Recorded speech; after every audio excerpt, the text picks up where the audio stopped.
Happy Saturday, ladies! So, yesterday's weekend tip was just kind of giving some strategies about meal planning and meal prepping, and I am sitting on the front porch, and I kind of want to just recap. I want to go back to probably day one of when you joined in with me. I sent you a pregame and a prep week form, but now that you've kind of gotten into the groove of your journey, or maybe you're still just getting into that groove, I wanted to just recap and reiterate how I make these meal plans work for me, how I go into the program materials of every single workout and calculate my meal plan, and then how I use those containers or measurements to create my plan for the week. So what I have here, I'm actually doubling up and doing Zane's along with mine. Sorry, neighbors are out.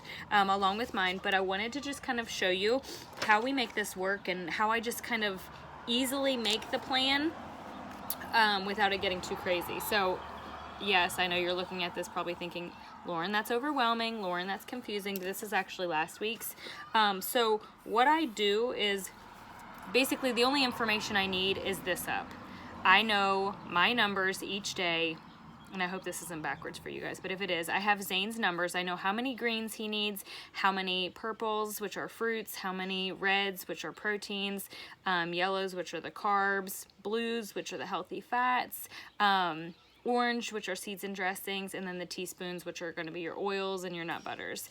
Before I started this journey, I lived my life on the yellows and the blues. Like every single meal consisted of only yellows and blues, and I was leaving out so many other of the food groups. And since implementing and making sure that I follow this lifestyle, I still get to enjoy the foods that I want, but I just have more balance across the board. I'm making sure that I put vegetables in my body, and it just makes it so much easier. I had someone send me their meal plan just a couple weeks ago who was under the impression that they were eating healthy, and the foods they listed were all very healthy foods. They included sweet potatoes and corn and, a stick of string cheese. Foods that aren't bad for you. But when I looked at the list, there wasn't a single vegetable, there wasn't a single fruit, and there wasn't a single protein. And that is what we so easily eliminate, because the carbs and the cheeses are what we've just kind of been trained to crave. So I want to just really stress, getting results is dialing in your nutrition. You're going to get the best results when you are watching and carefully planning what you eat. That doesn't mean you can't enjoy the things in life. I'm sitting here meal planning right now with a beer. So guys, you can still enjoy your life, but just make sure you're not just putting the things in that are not providing balance. So I want to just kind of explain real quickly. Again, if you want to go back, if you go up into the group feed, and then go to info and forms or info and files, I have the pregame form that you can go back and look, and there's a video that I walk you through on how I do my meal planning every week. So I'm just going to recap it really fast today. But when I take a look and I calculate how many containers that I have for me or for Zane, for example, so I have to have 4 vegetables every single day, 4 green containers. If you don't have the containers, a green container is 1 cup. If you go onto Pinterest, you can find a visual that converts the measurements. So I have to have 4 servings of that. So when I'm creating my my meals, breakfast, snack, lunch, dinner, I make sure that I incorporate a green, which is a vegetable, for each meal. Now obviously I'm still in the beginning stages of creating my plan for the week, and I will share this with you guys once I get it typed up. But when I'm doing that, I just make sure, okay, breakfast, snack, lunch, dinner, I need to have, if there's 4 that I need to have a green written down for each one. So for me, I always slip it in for my Shakeology, and then for lunch and dinner, I can, it's usually easier to incorporate. So the next one is my purples. I only get 2 with my meal plan. Fruit, I'm not the best at eating fruit. Not that I don't love it. It's just, to sit down, and I just, for some reason, it's always kind of what goes by the wayside. So I always get my fruit in through a banana.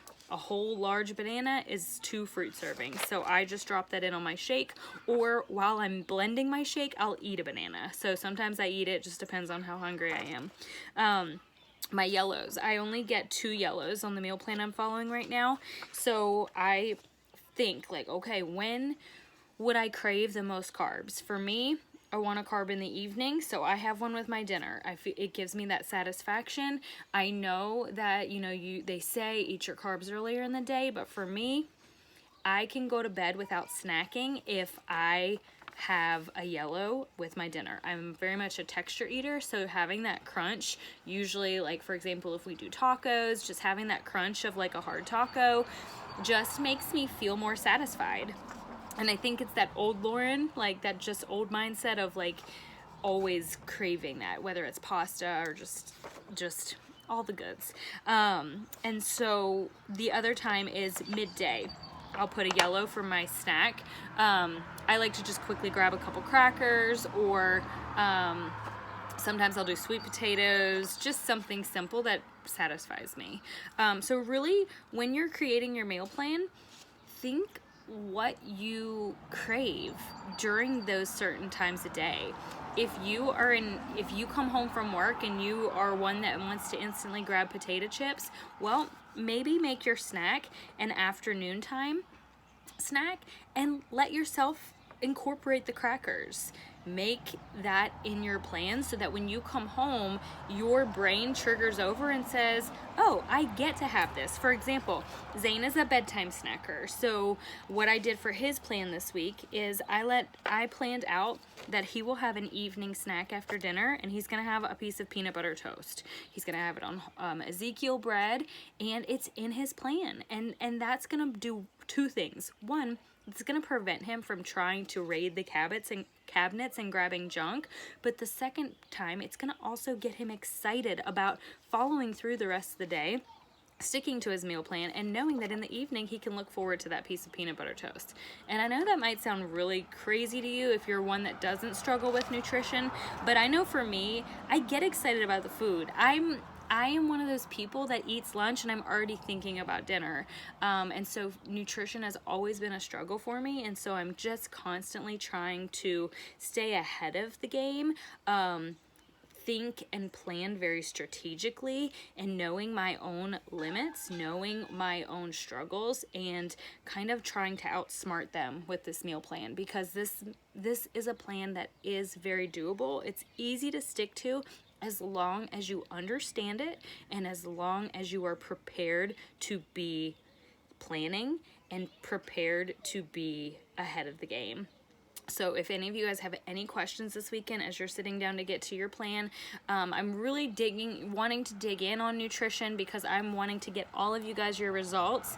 I think it's easier to jump in on this and get comfortable with the workouts and the fitness programs, because it's kind of one of those shifts. When I first started my journey 2.5 years ago, for the first 2 weeks, I only focused on getting in my workouts every day, because I knew if I tried to change my whole lifestyle, I would not stick with it, because it would send my body into shock and my brain into shock, and I do not handle that well. So I had to ease myself into these changes. But we're kind of to a point now where you guys, we're 2 weeks into this boot camp. If you haven't started implementing these meal plans, now is the time. You've given yourself 2 weeks to start making healthier choices and wiser decisions and getting in your workouts, but now is the time to start buckling down with this meal plan. So please do not hesitate. You have to reach out to me if you need help. There's 75 people in this group. I can't know everyone's struggles. Please take it upon yourself to reach out to me. I will be more than happy to help you. If you're questioning how to understand the meal plans, questioning how to understand the container systems, I have been doing these container systems for over 2 years now, almost 2.5. I understand them very well, and now I've been getting certified in them. So please don't hesitate to ask questions if you have them. That's what I'm here for. But I can't answer your questions and I can't help you if you're not letting me know the areas you need help in. I hope you guys are having a wonderful weekend. this upcoming week is probably going to be, you know, out of sorts for a lot of people. A lot of you are probably traveling. A lot of you are probably, you know, friends and family in. So just keep doing your best. Keep looking forward, staying focused to your goals, but also understand how that you can make these things part of your lifestyle. It doesn't just have to be something that you stick to when you're in a normal routine. This can be done every day, every type of events. Make this your lifestyle. Talk to you guys later. Bye.